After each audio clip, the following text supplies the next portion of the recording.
Good morning all friends. তোমরা সবাই কেমন আছো? আশা করছি ভালোই আছো। আমিও খুব ভালোই আছি। দেখো, ঘুম থেকে উঠে ফ্রেশ হয়ে রুমটা একটু পরিষ্কার করে নিলাম। আর রুমের মধ্যে আমি না দুটো ইনডোর গাছ লাগিয়েছি, দাঁড়াও তোমাদের সাথে দেখাই। এই দেখো, দুটো ইনডোর গাছ আমি লাগিয়েছি। তারপরে সকালের ব্রেকফাস্ট আমি তৈরি করে নিলাম।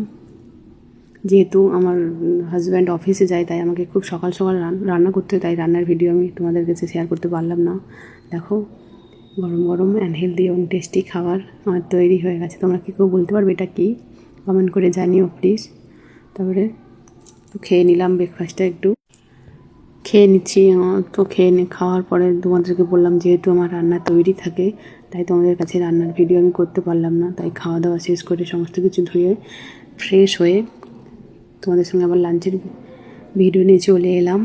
আজ আমার লাঞ্চে আছে ভাত